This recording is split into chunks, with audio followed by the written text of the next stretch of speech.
ஸ்ரீ குருப்யோ நமஹ. தெய்வத்தின் குரல் மூன்றாம் பகுதி 71வது தலைப்பு பகவத் ஸ்மரணம்.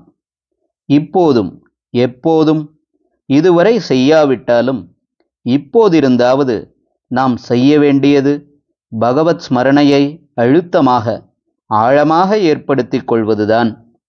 அப்படி வாழ்நாள் பூரா வெளியில் எத்தனை காரியம் செய்து கொண்டிருந்தாலும் உள்ளூர ஓர் இழை பரமாத்மாவிடமே சித்தம் ஒட்டிக்கொண்டிருந்தால்தான் அந்திம காலத்தில் கண்ணா பின்னா நினைப்புகள் வராமல் அவன் நினைவு மட்டும் மாம் ஏவ என்ற மாதிரி அது மாத்திரமே இருந்து கொண்டிருக்கும். இழுத்து பறித்து கொண்டு கிடந்தாலும் அத்தனை இழுபறியிலும் விடாமல் பகவத் ஸ்மரணமே இருக்கும்.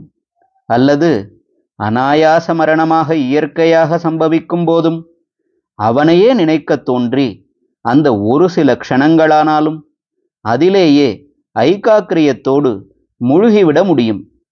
அல்லது திடீரென்று ஒரு புலி வந்து அடித்து போட்டாலோ அல்லது கரண்ட் ஷாக் அடித்தாலோ அப்போது கூட பயமோ அதிர்ச்சியோ இல்லாமல் பிரக்ஞை போய்விடாமல் டான் என்று பகவத் ஸ்மரணம் வந்து நிற்கும்.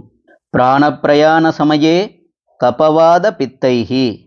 உயிரின் நெடும் பிரயாண சமயத்தில் கபவாத பித்தங்கள் கட்டி இழுக்கிற போது உன்னை எப்படி நினைப்பேனோ என்று குலசேகரர் மாதிரி பெரியவர்களே பயப்படுகிறார்கள். பகவத் பாதாளும் இந்த பிராணப்பிரயாண பதப்பிரயோகம் பண்ணியிருக்கிறார். பிராணப்பிரயாண பவபீதி சமாகுலஸ்ய லக்ஷ்மீ நரசிம்ம மமதேஹி கராவலம்பம்.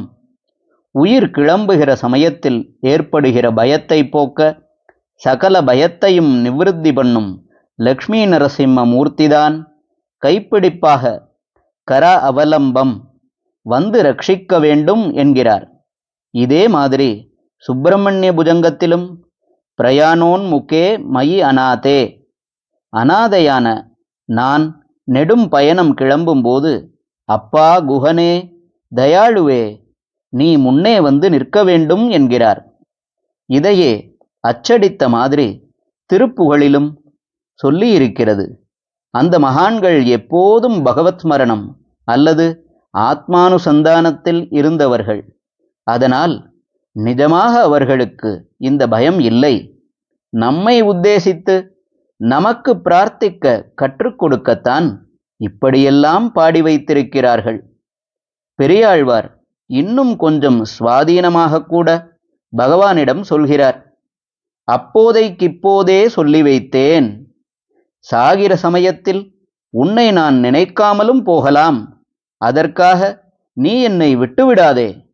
இப்போது உன்னை என்னால் நினைக்க முடிகிறது, அதனால் இப்போது செய்கிற இந்த ஸ்மரணையையே அப்போதைக்கென்று ரிசர்வ் பண்ணினதாக வைத்துக்கொள் என்கிறார்.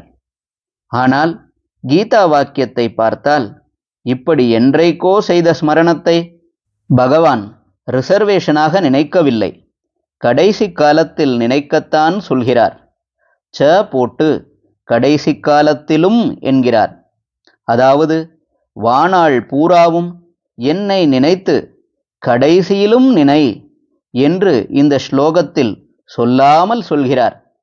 மேலே 2 ஸ்லோகம் தள்ளி ஸ்பஷ்டமாகவே சொல்கிறார். தஸ்மாத் சர்வேஷு காலேஷு மாம் அனுஸ்மர. ஆனபடியால் என்னை சர்வ காலங்களிலும் எப்போதும் நினைத்து கொண்டே இரு என்கிறார். இப்படி எப்போதும் நினைத்தால்தான் முடிவில் அந்த நினைவு வரும். ஹரஹர சங்கர ஜெய ஜெய சங்கர. தெய்வத்தின் குரல் மேலும் ஒலிக்கும்.